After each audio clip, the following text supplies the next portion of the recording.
have Lois Jelnick somewhere here today as well, and she also had a birthday. All right. Well, friends, it is a joy to begin our fall adult formation series, especially in this milestone year, as First Pres has just turned 199, I'm sure you've heard, and we begin our journey towards 200. For many of you, Reverend Michael Lindvall needs no introduction.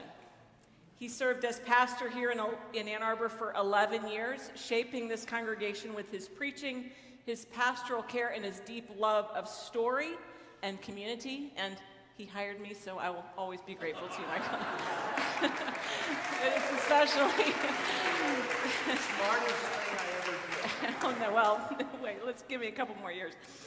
After leaving Ann Arbor, he went to serve the Brick Presbyterian Church in Manhattan, where upon his retirement, he was named Senior Minister Emeritus. His pastoral leadership has touched many communities, but his roots here remain strong.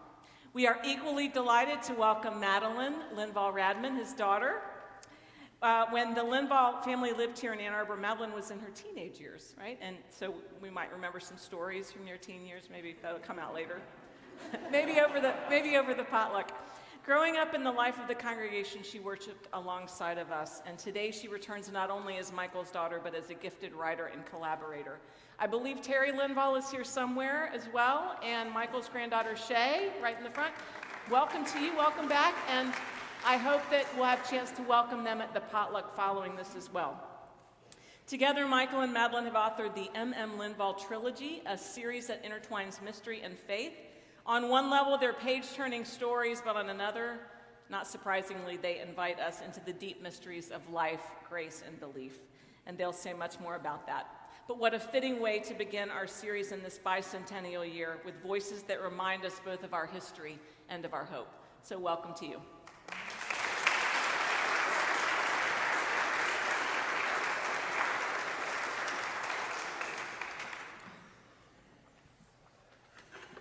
Madeline and I are going to sit because Brent assures me you will be more comfortable with us sitting than standing in the pulpit or in the lectern. And what's going to follow is not a sermon, so it is not appropriately delivered from the pulpit. Let me first say how really good it is to be back in Ann Arbor.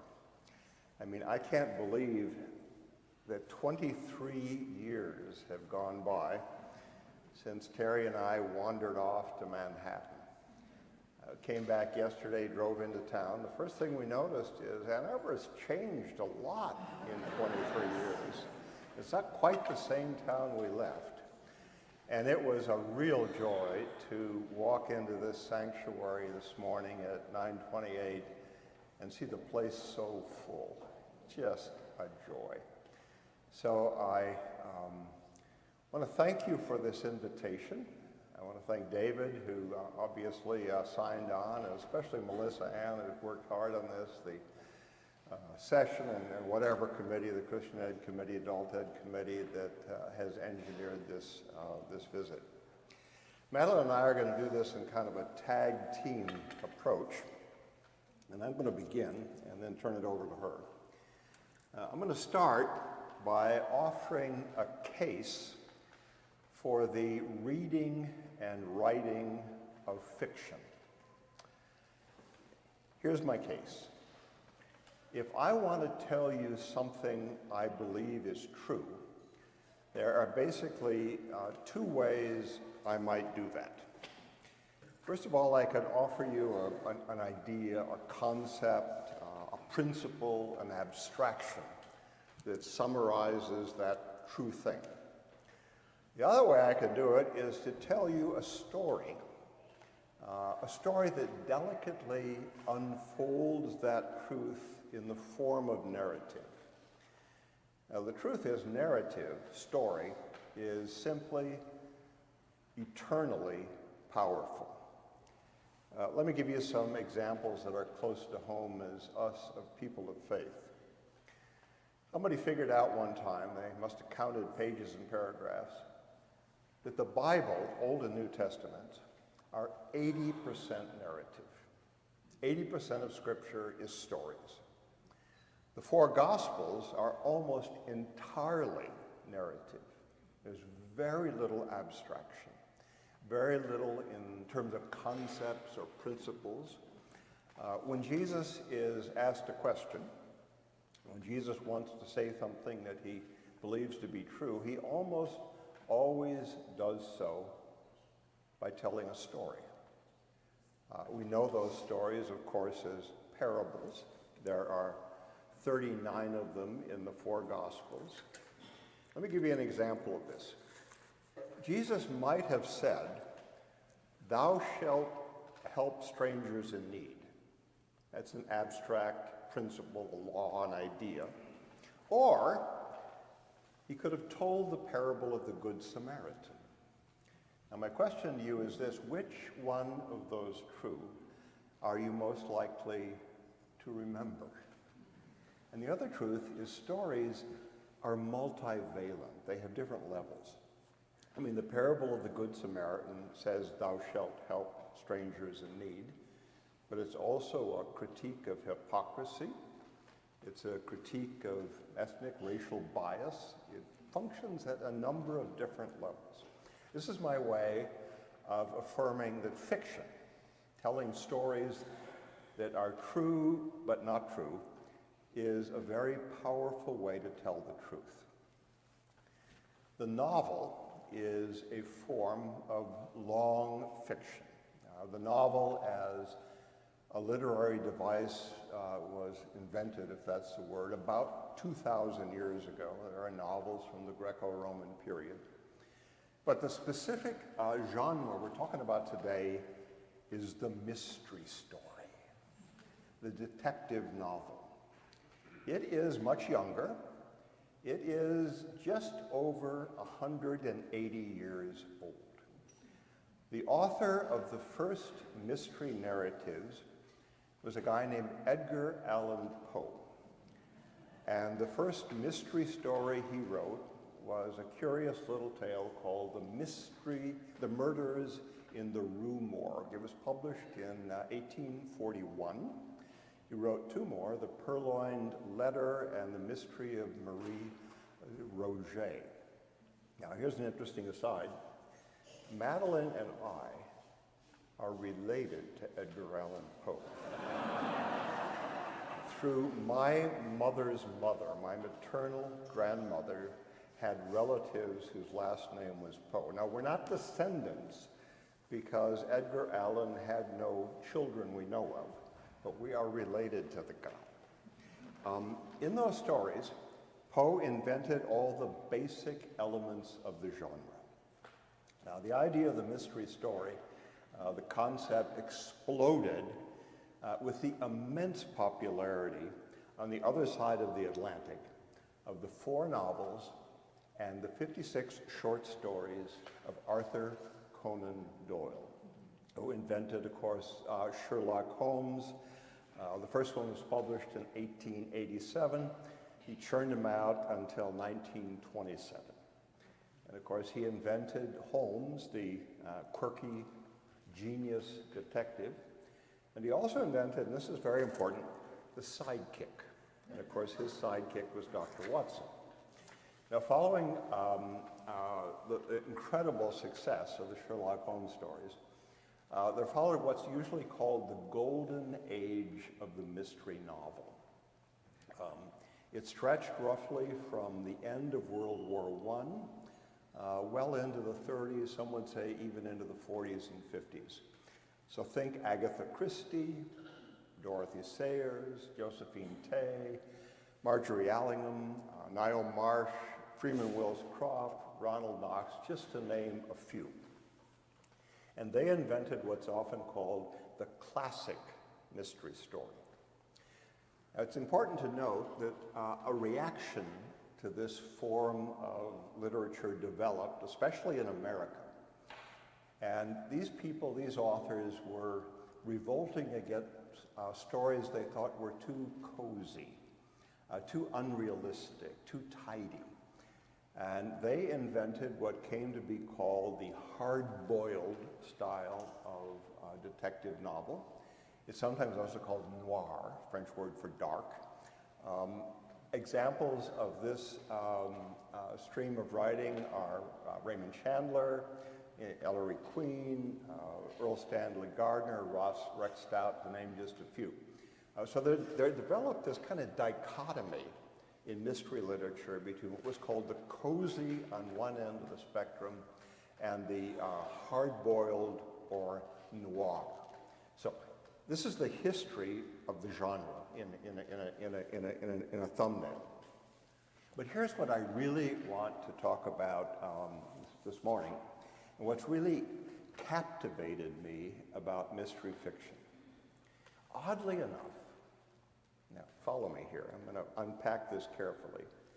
There is an incredible connection between detective fiction and religious conviction. Now, I've been a lifelong reader of mystery novels. I used to feel guilty about it.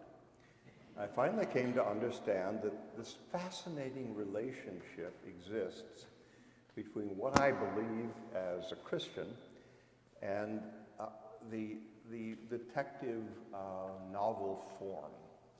Now, Madeline and I have entitled this series of talks Mystery and Mysterium. Mystery refers to the mystery genre. Mysterium is a quirky name for God. It was invented by a guy named Rudolf Otto in the 1880s, and it's a shortened, abbreviated version of his phrase, which was Mysterium tremendum et fascinans. And that meant the overwhelming, fascinating mystery of the transcendent one, that mystery we call God. So as Christians, we believe that Jesus Christ reveals some of the mystery of divine, but not everything. There's a theological dictum that goes like this: everything Jesus reveals about God is true, but Jesus does not reveal everything that might be known about God. You follow me? That is to say, even for Christians who believe that Jesus is the divine disclosure of God's nature and purposes, there is still mystery, mysterium. Here's a few examples of what I'm talking about. First of all, a remarkable number of mystery authors were and are people of faith.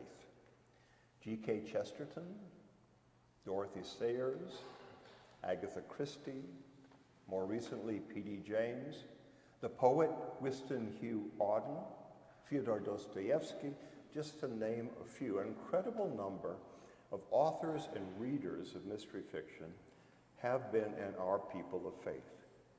Second, and this is a stunner when I first discovered it, in the long history of detective fiction, there have been 400 clergy detectives. A few examples you might be familiar with. The first was Father Brown. Anybody watch Father Brown on TV? Yeah, or read the books? Written by G.K. Chesterton, a quirky English author. He wrote 53, I think, were short stories between 1910 and 1936. So the first clergy detective emerged on the scene in 1910, and lots have followed. Now, if you're looking for something to read, my favorite clergy detective is Brother Cadfael, a series of 20 novels written by a woman named Ellis Peters. That was her pen name. But there's others, a lot of them Roman Catholic. Andrew Greeley's Blackie Ryan, Ralph McInerney's Father Dowling, William X. Kinsley's Father Kessler. And then there was Harry Kemmelman's Rabbi Small. The detective clergy was a Jewish rabbi. Very famously, Umberto Eco, author of The Name of the Rose. That's a detective novel featuring a detective named Brother William. All of these detectives in history, as I read them, these clergy detectives, seem to be either Roman Catholic or Anglican. The exception is Rabbi Small, And then there's a Methodist guy who wrote in the 60s called, Cesare Randolph was the name of his detective. But to my knowledge, there has never been a Presbyterian detective.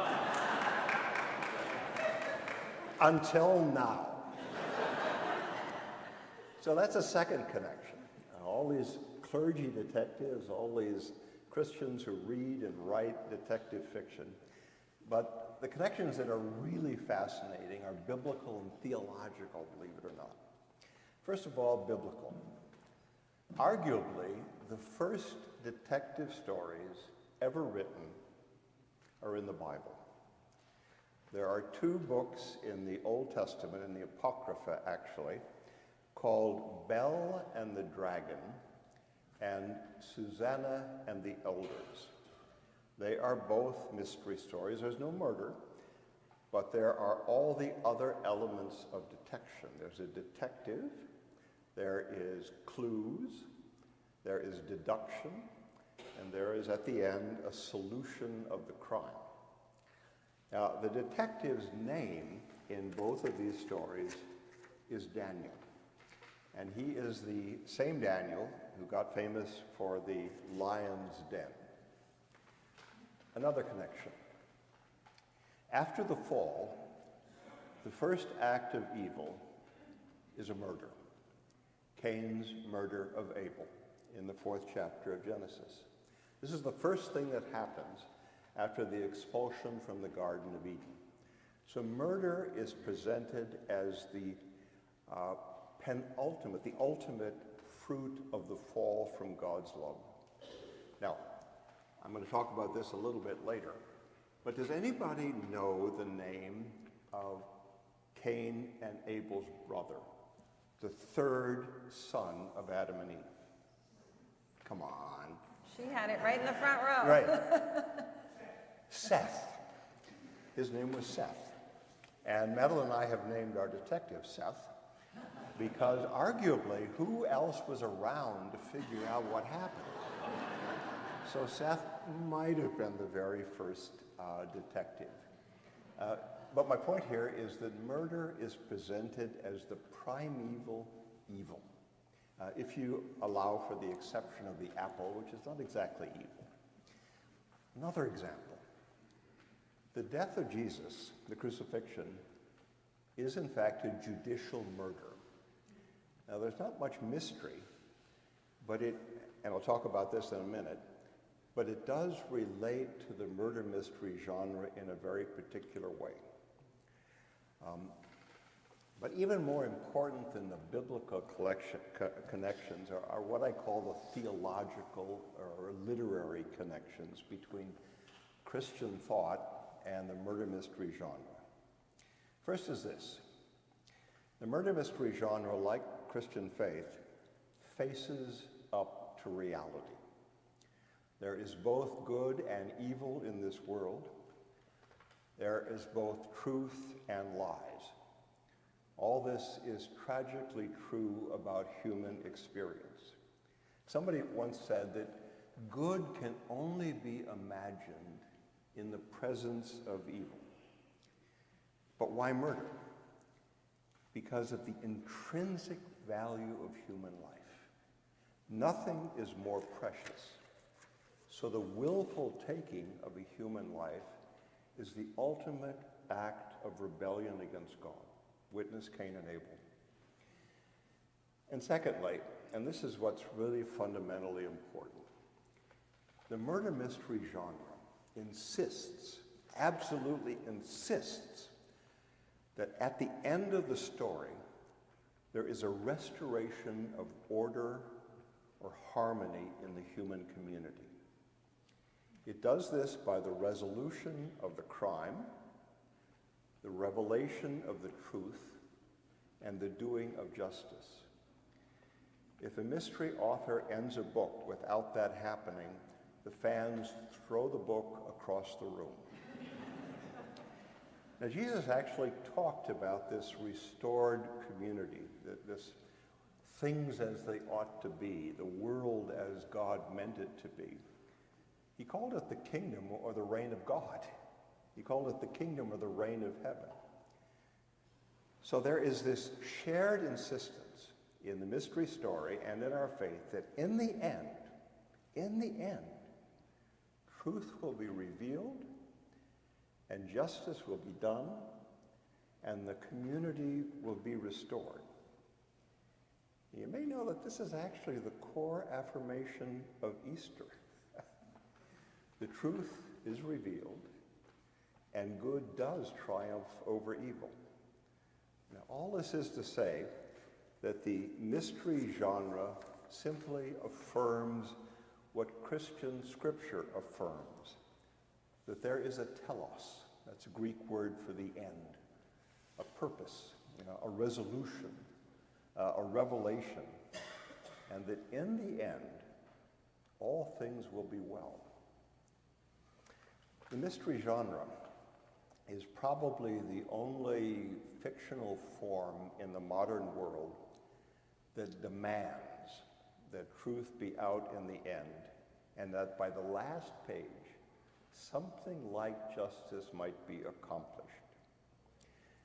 Now you need to know that this connection I'm making between religious conviction, especially Christian faith, and the mystery genre is not original with me. There's been a lot written about this over the years. If you want to read something that unpacks this easily, quickly, in a readable way, there was an essay published by the poet, W.H. Auden, in 1948 in Harper's Magazine called The Guilty Vicarage. Now, if you Google it, you'll find it. It pops up all over the internet. The Guilty Vicarage, Harper's Magazine, 1948, Whiston Hugh Auden. So, enough of history. How did the retired Presbyterian minister and the minister's daughter come to write murder mysteries? Now, I've already confessed to my affection for the genre. Started with the Hardy Boys and Agatha Christie and Dorothy Sayers. Like I said, I had a sense of guilt about this. But then I came to realize that fiction tells the truth in its own sideways way. And then I woke up to those biblical and theological connections that I just outlined. So when I retired, when I left New York, I decided I wanted to try my hand at writing in the mystery genre that I had long loved. I decided on a clergy detective, of course, Presbyterian, of course. I named him Seth Luddington. Madeline and I gave him a very complicated backstory, and we gave him, just like Sherlock Holmes, a sidekick. Now, his sidekick is the volunteer church secretary. She's 80 years old. She's a closeted lesbian mourning the death of her partner. Her name is Harriet Vanderberg, and she has an acid tongue, and she's very smart. So when I started to think about the first book, I was on my own at that point, a germ of a plot came to mind. Terry and I had just restored a 100-year-old house in downtown Fort Wayne, Indiana, her hometown. And I took on some of the responsibilities of that restoration myself. And one of those responsibilities was cleaning out the ash pit in the basement. Now, not many people today know what an ash pit is. In older houses, fireplaces often had a hole in the hearth, not up front, but in back. And that hole led to a pit in the basement beneath the fireplace. And instead of cleaning out the ashes in the fireplace, you just swept them in. You opened this little trapdoor, and you swept them into this hole, and they went down the basement. And probably the maid cleaned them out. And my task, as it fell to me, was to clean out the ash pit in this house we were restoring in Fort Wayne, Indiana. So I went down in the basement, I opened up the door to the ash pit, and I started shoveling out ashes.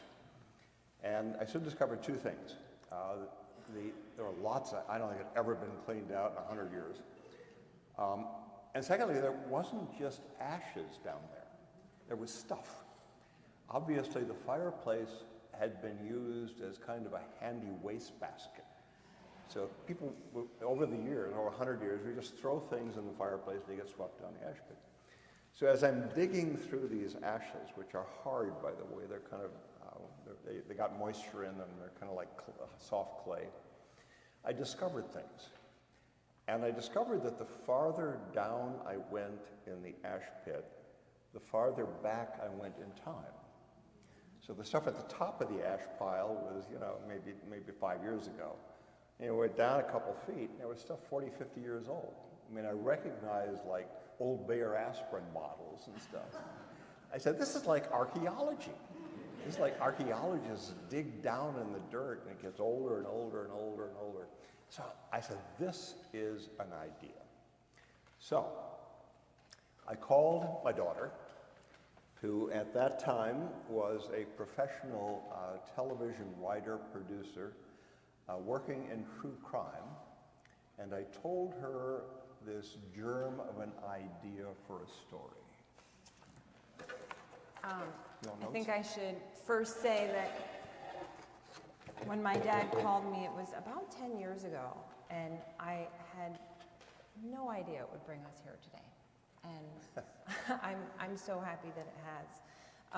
At that time, I had been working in non-scripted television for about 15 years, and for about 5 of those years, I had focused on true crime documentaries. And like my dad, I had a sense of guilt the first time I worked on one of these shows. I wondered if there was really value in telling a story like that. I questioned if it was responsible to put that information out there. And as I was sort of processing that, I had a conversation with my mom. And she said to me, Madeline, these stories are very important to the people they happen to. And she was right. Because I think if anybody's watched a true crime show, or there are any fans of the genre in here today, while everybody loves an intriguing investigation with twists and turns, and they love the satisfaction of a good conclusion and justice served, I think what really draws you in is the heart of these stories, which are the people they happen to. So it's the family, it's the friends, it's the die-hard detectives, and that really reframed my thinking. And I was honored to tell their stories, and I took a lot of pride in that. So when I got the call from my dad, I had just finished a documentary series that had followed a cold case investigator.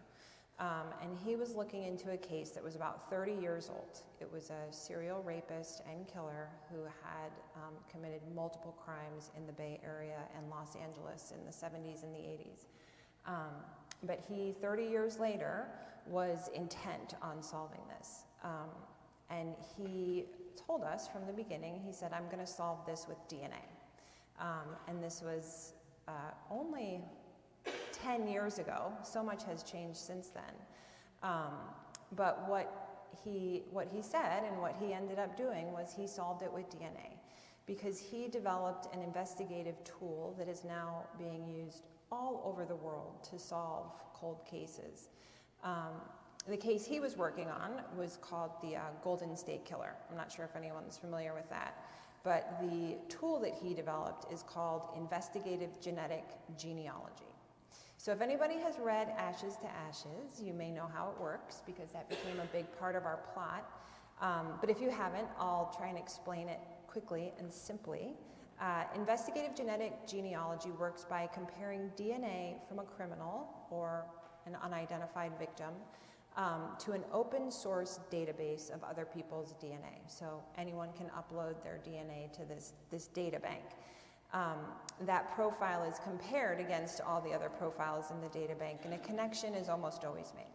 Sometimes that's a close connection, it's a sibling, it's a first cousin, and they can pretty quickly identify this person.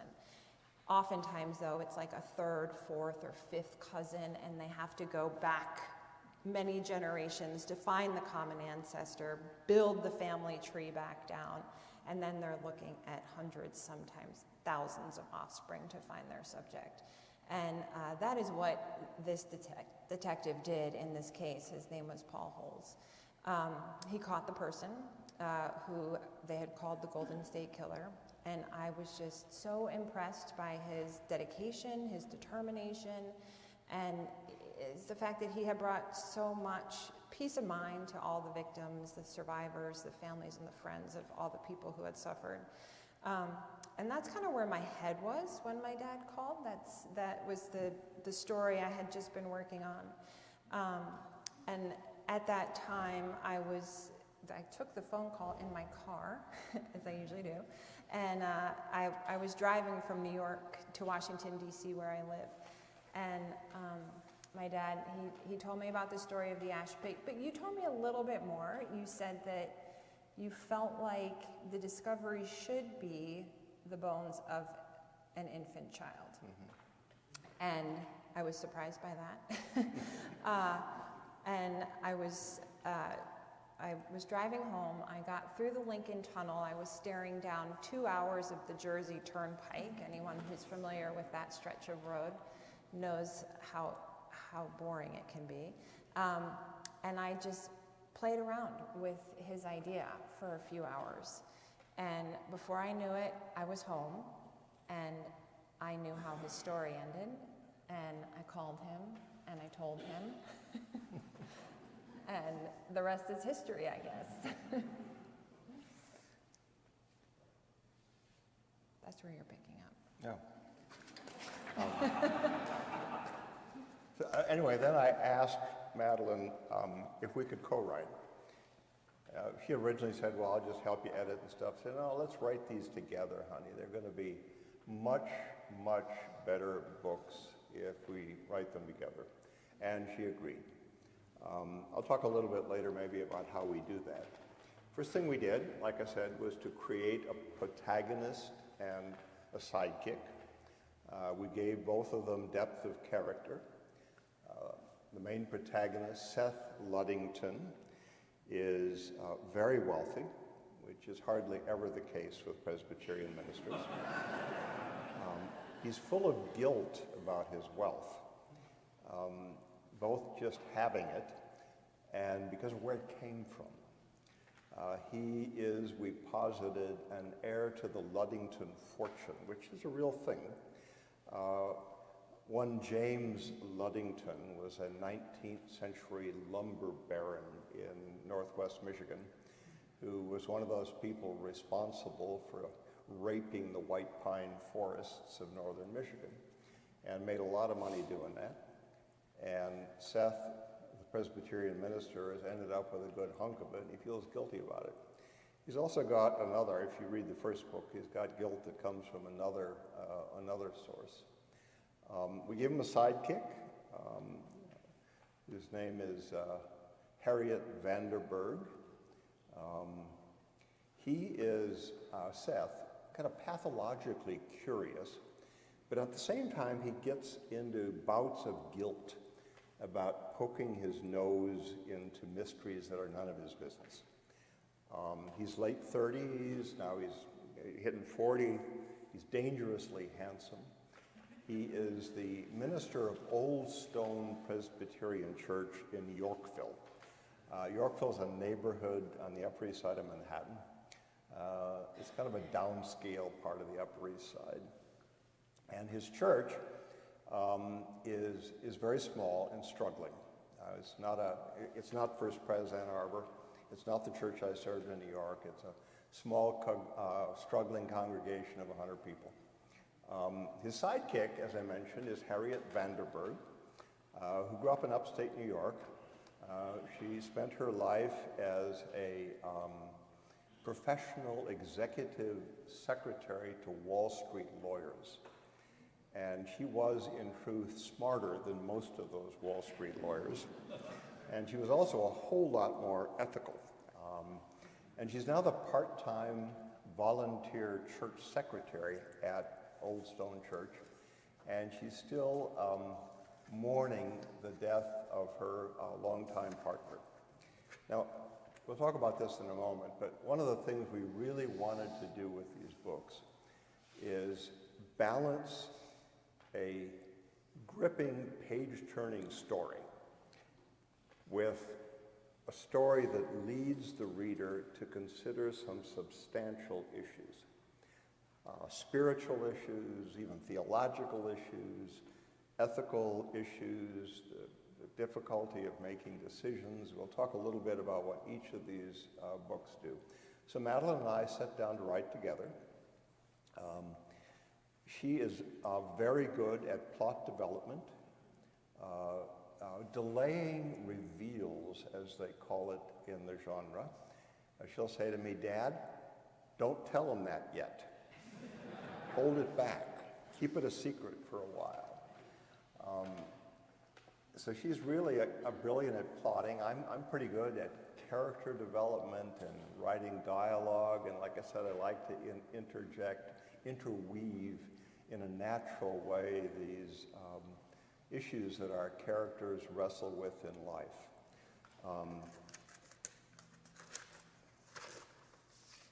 We found a great literary agent after we finished the first book, a guy named Joe Veltri, who is head of books at the Gersh Agency in Manhattan. And he signed us up with a publisher called LBB, Level Best Books. It's a small independent publishing house. All they publish is murder mysteries. that's their whole reason for existence. So we have published 3 novels so far. They are entitled Ashes to Ashes, Earth to Earth, and Dust to Dust.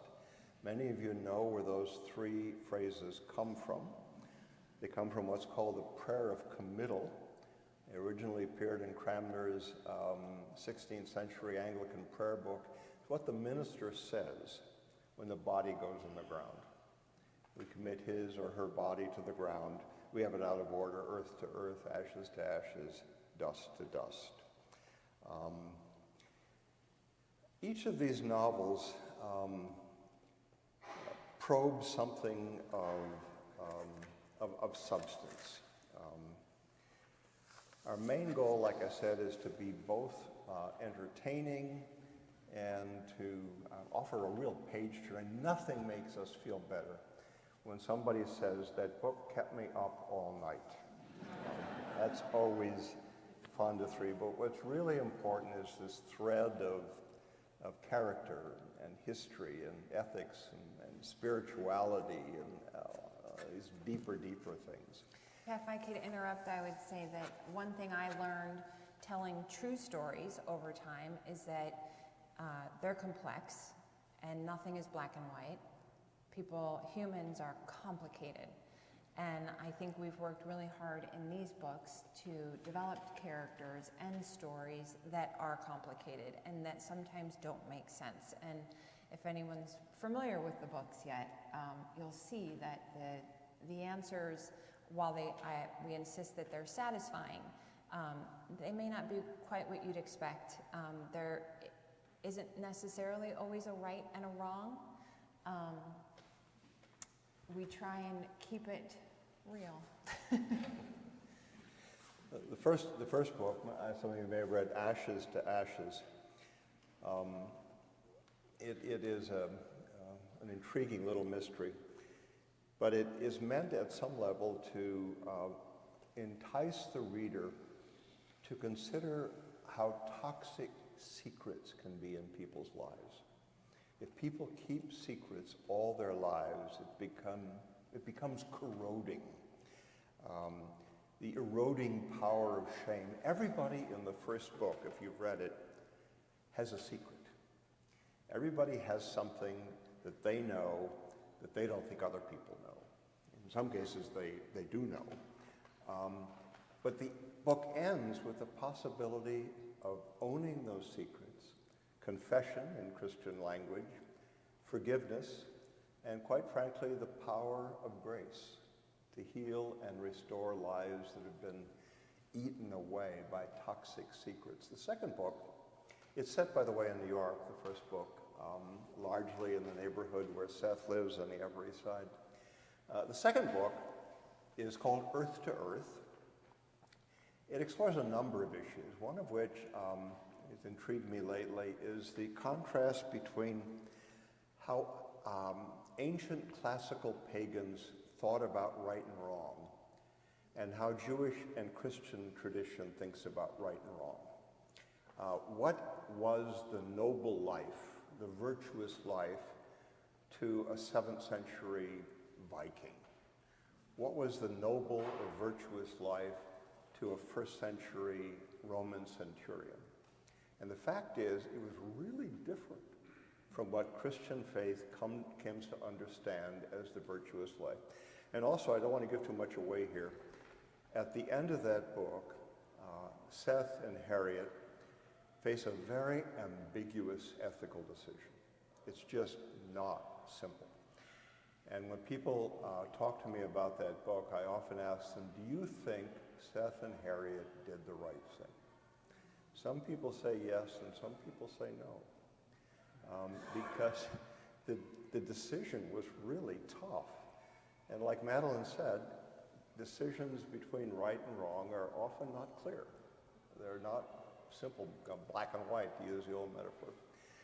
Third book, which I'm going to read a bit from in a moment, is called Dust to Dust. And among other things, it examines the long and fraught and very complicated relationship between Judaism and Christianity. It also pokes at the reality, the dark reality in our world today of anti-Semitism. Interestingly, we started this book before October 7th, 2 years ago. So we like to think we're kind of prescient about the resurgence of anti-Semitic feelings in the last 2 years since what happened in Israel. It's also a book that explores a very dysfunctional family.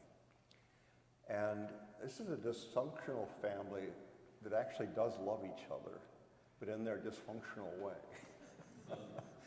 And so it's a deep dive into the reality of familial dysfunction and how nutty parents can still love their children and how messed up kids can still love their parents. I'm going to read a bit of that right now and hopefully leave some time for Q&A. I need to give you a little background of what I'm going to read. This is from chapter 3 of Dust to Dust. And you'll meet the 3 principal characters of the novel: Seth Ludington, who's the minister detective; Harriet Vanderburg, his sidekick in detection; and a third character, Rabbi Daniel Gelman.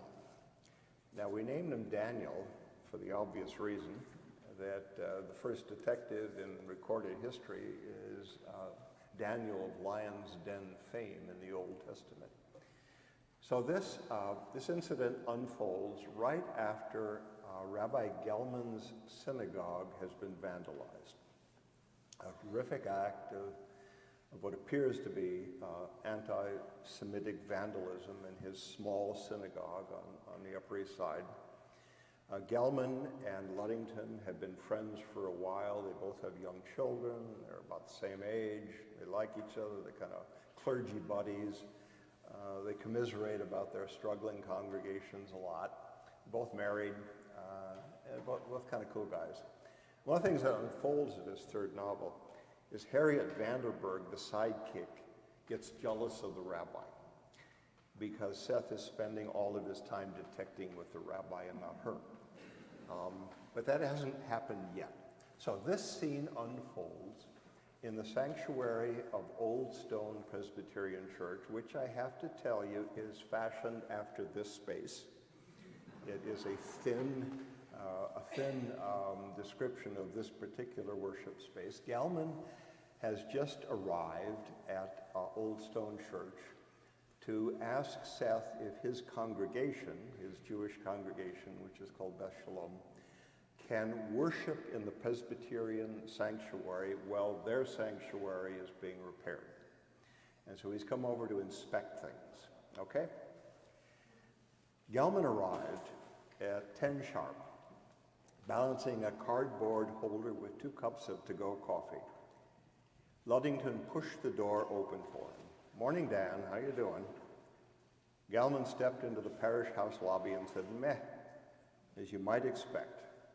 You take your coffee regular, right?" He pushed the coffees toward Luddington. "The close one is yours," he said. Now, in old New York, regular coffee meant with milk and sugar. Luddington had recently been working to forego the sugar part of regular, but he was actually pleased with the prospect of sweet coffee.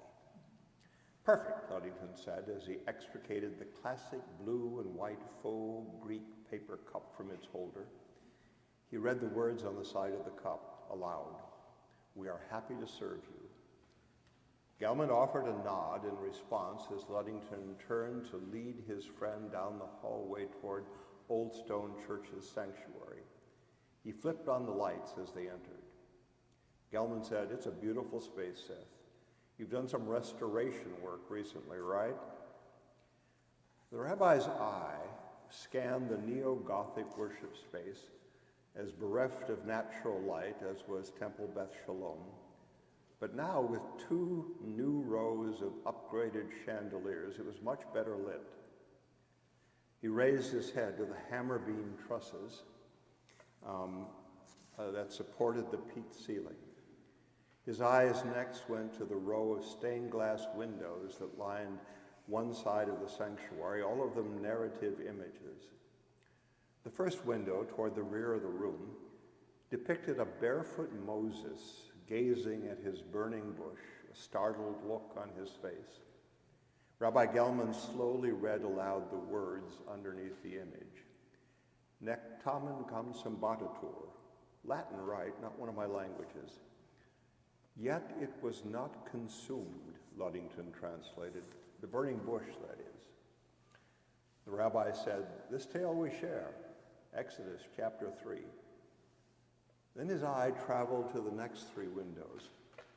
The first, a depiction of the Nativity. The second one of Jesus welcoming the little children. The last, nearest the front of the church, of the risen Christ, white-robed, his face kindly but solemn, index and middle finger raised in benediction. Rabbi Gelman said, "A good Jew he was." Luddington smiled and said, "Yep, born a Jew, lived a Jew, died a Jew." Gelman finally returned to the front of the sanctuary with the massive cross that hung in front of the raised chancel behind and over the communion table. It was an empty cross, no bloody body. He looked at Luddington and raised his eyebrows. I know, Dan, we can cover it somehow." Luddington understood that the cross evoked radically different emotional responses from Christians and Jews. To Christians, it was a sign of the depth of divine love for humanity. But to Jews, it was a reminder of the blood curse, the notion that Jews bore eternal culpability for the death of Jesus. An erroneous idea, but it was a key ingredient in the poison of anti-Semitism, humanity's oldest hatred, and probably the deadliest. Harriet Vanderburg suddenly poked her curious nose into the room and announced her presence by clearing her throat rather demonstrably. The 2 men turned to her as she eased away into the sanctuary and down the center aisle to where they were standing at the base of the chancel steps, right there. As she approached, Seth said, "Harriet, this is Rabbi Daniel Gelman from Temple Beth Shalom. We're thinking about his congregation using our sanctuary while they clean their own up. Saturdays it would be, and High Holy Days next month, all weekdays this year."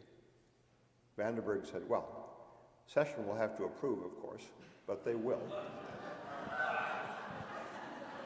"But it's a capital idea, Domine." Now, Luddington rolled his eyes. He knew that her note about the need for the session's approval and her retreat to the formality of Domine were purely for Gelman's benefit. The rabbi shook Harriet's hand, which was extended to him palm down like royalty. He turned back to Ludington and said, "We need to bring in an ark, of course. I mean, if that's okay. For the Torah scrolls, I mean. The ark in the synagogue is built into the wall and it's damaged, probably too big to move. You know, they sell portable arks. You can get them on Amazon."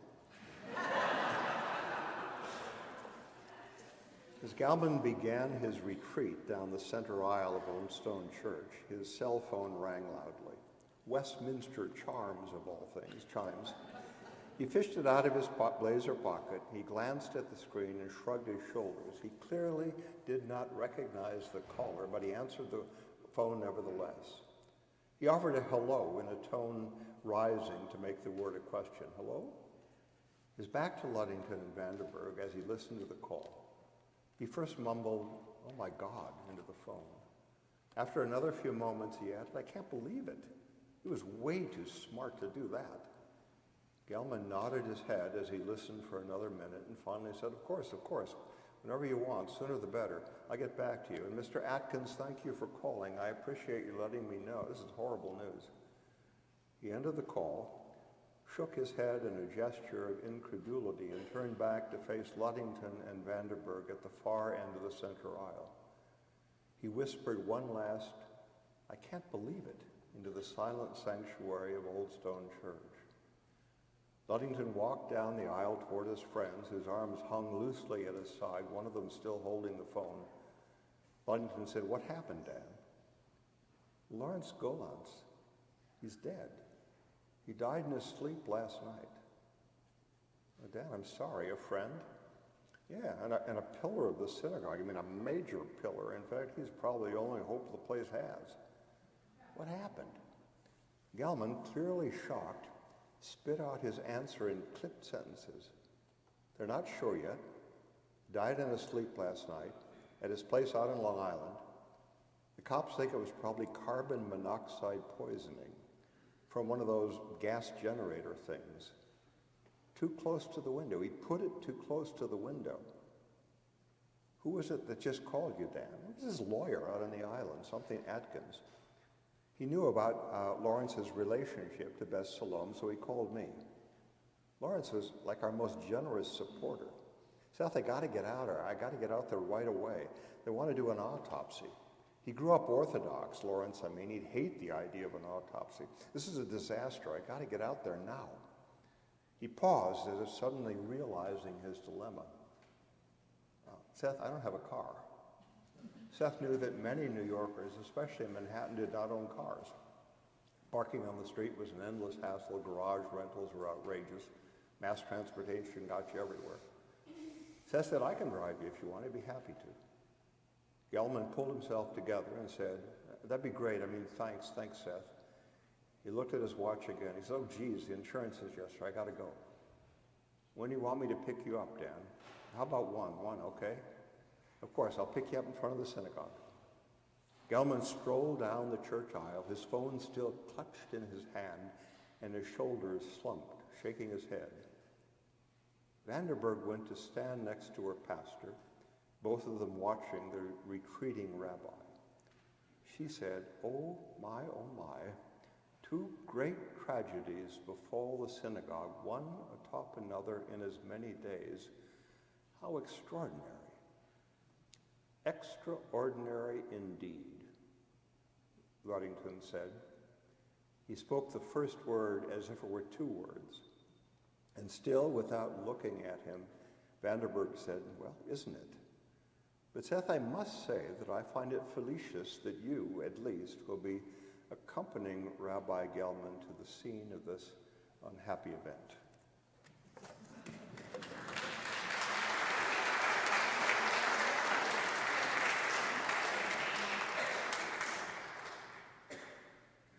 Melissa, do we have time for Q&A? Is that appropriate?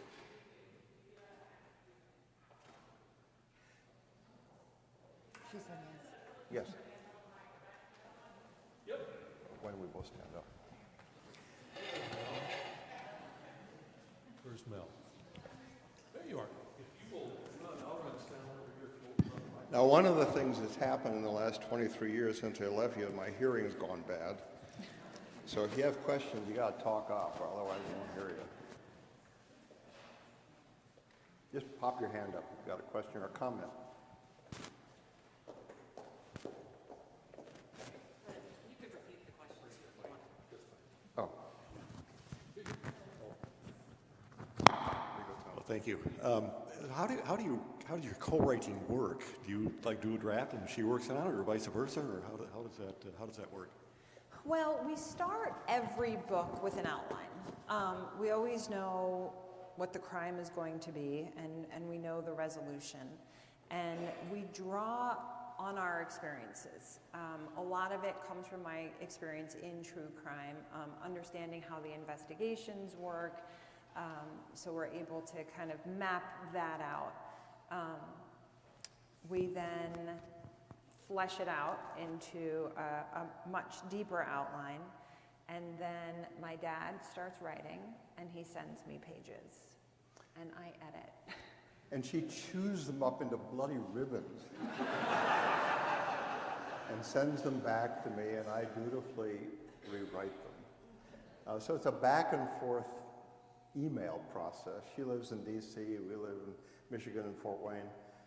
So it's a back and forth internet process. But we always sit down together and pound out the outline. Mystery fiction is not unique, but it's very tightly written. You've got to have all your details right, or readers really get upset. They'll say, this happened at that day, but not that day. It's got to be very, very carefully and tightly constructed. So we have an outline from day one, and we know where it ends, we know who did it, we know who they got caught, all those details as we flesh out the story. Sometimes things change when we march along. Yes, yes. We're just finishing the outline for book 4, which is going to be titled His Body to the Deep.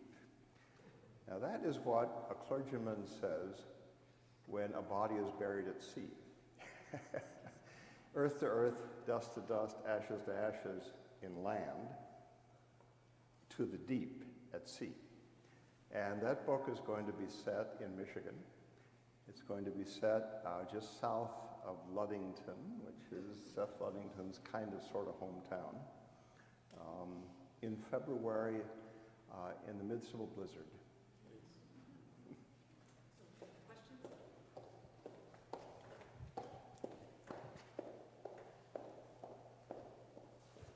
I just have a question for Madeline. How did your education lead you to working in crime or in true crime? How did you go in that direction? Sure. Well, I started, my first job out of college was at NBC Olympics covering sports and Olympics. So I couldn't have been farther away from true crime at that point.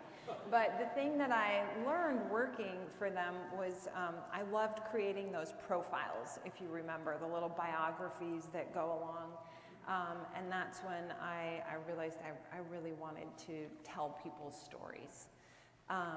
And in my career working in non-scripted TV, I've done animal shows and car shows and true crime, but I found that I was always coming back to true crime because there was an opportunity for deeper storytelling and real characters and real stories.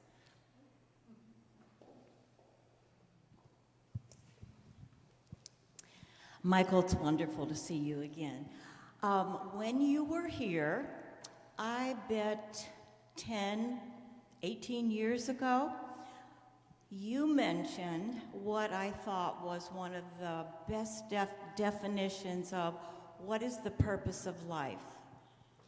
And it had, as well as I remember, had to do with crossroads. With what? And with crossroads, where I'll tell you what I remember, and you can define that. Where my own personal interest intersects the world's needs, but I have remembered that for so long. I'd like you to, it isn't entirely off the subject, but we don't get to see you very often. So I stole it from Aristotle. The quote goes something like this. Bliss lies at the intersection of the needs of the world and your happiness.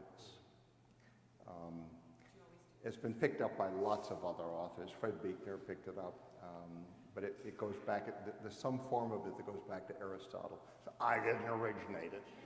I wish I could take credit. It's funny that you remember that because he said it to us as children since I can remember.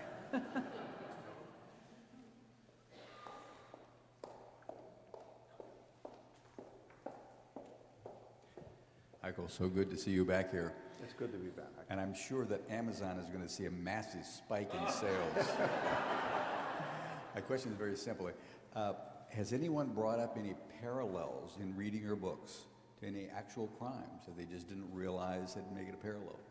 Well, as I was saying earlier, the first book is kind of the solution is based on a true crime story. And we actually asked that detective, his name's Paul Holes, to read the book, and he wrote our blurb. Yeah, he wrote a blurb for the back of the book. He liked it, yeah. So, yes, people do see their stories. And it's not just the crimes, it's the characters, it's the locations, it's everything. So, you know, when we first started this, we had all just left New York, so it was so fresh in our mind. And we had spent a summer in Scotland, which was very formative to us. And then when we got to book 4, it was like, we gotta go back to Michigan. It was time. Seth Ludington, by the way, is a U of M alum. So he may end up in Ann Arbor solving crime. He went to Princeton.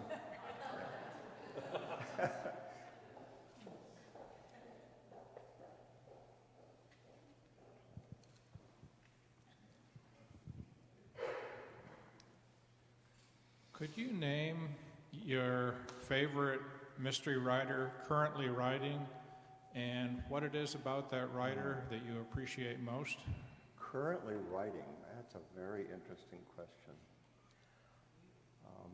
There's a woman named Anne Cleves, C-L-E-E, just like Anne of Cleves, one of Henry VIII's wives. Anne Cleves has written a series called The Shetland Murders. They made them into a TV series. The TV series has nothing to do with the books. This often happens, by the way, with film and television. If you've ever watched the G.K. Chesterton things on public television or the Shetland series, the script writers take off in a new direction. And people have asked us, would you like your books to be made into a TV series? I said, well, I hesitate to think what they might do to them. I'm actually reluctant about that. You have no control when you sell something to television. And they do it. I asked our agent, he said, what control do you have if one of these books gets sold to Netflix? He said, 0.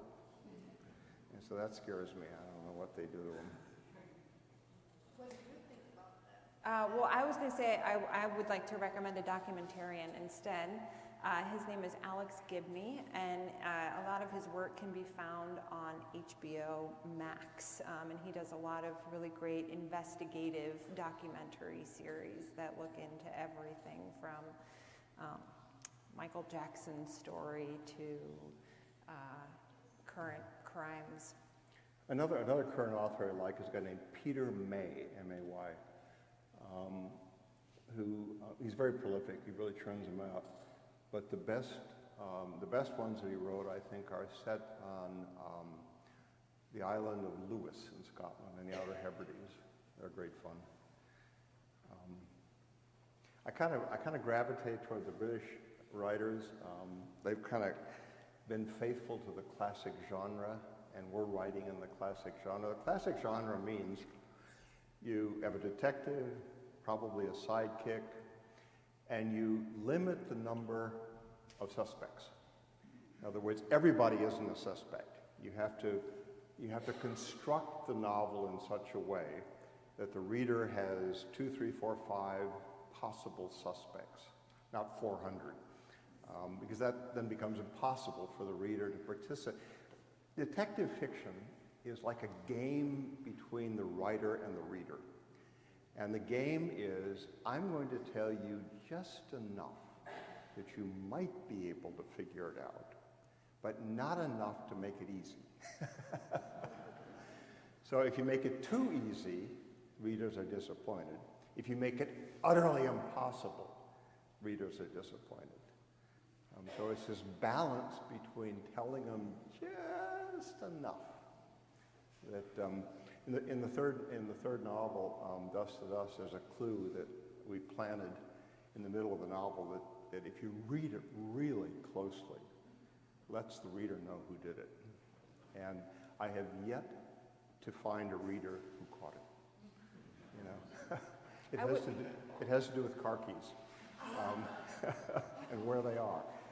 And it really gives it away. It really tells the reader, a wily reader was, that solves the mystery. And it's about halfway through the book. But not a single reader has caught it yet, or at least they haven't told me. I would say we're also very, we make sure that we play fair. We are never the unreliable narrator. The information is always there to figure it out. Right. And when you look back, you can put the pieces together. We hold Questions? each other accountable for that. Go Jim, and then Jeff, and that'll be it. Hi, good to see you again. That was an important point you made about how early on endings were just too pat or too cozy, because in real life, as you mentioned, they're often complicated and there are different truths. Relating to the crucifixion, the soldiers probably thought they were doing the right thing by what they were ordered to do, etc. The other comment that struck home to me was how damaging secrets can be. And it occurred to me that perhaps the vast majority of secrets that people keep, a lot of them they don't know that they're true or not. It's just something that somebody told them with or without an agenda and said, please don't tell anybody, keep it a secret. And in doing so, there's no really way to ascertain the veracity of whatever that was. And if it's interesting or compelling enough, that becomes multiple secrets. And we see that happen in our political and world today. I want to thank you for being here, and I want to ask you if you've ever read, I think it's F. Scott Peck's A Bed by the Window. It's a fantastic book. Thank you. Thank you. I just wanted to offer a testimony. My wife and I read books aloud at the dinner table. We read the first 2 books. They were really good. This is the 3rd one. We're going to start reading it in a week or 2. So that's all I have to say. Thanks. Thank you. We have a potluck waiting, so we're going to end the Q&A, but I hope since the next book will go to Michigan that we might get some good news from North Haven in there as well. Friends, we are so grateful you came today, and we look forward to chatting with you more in the social hall just beneath the sanctuary. Hope you'll stay for lunch, and thank you again to the Lindvalls for being with us.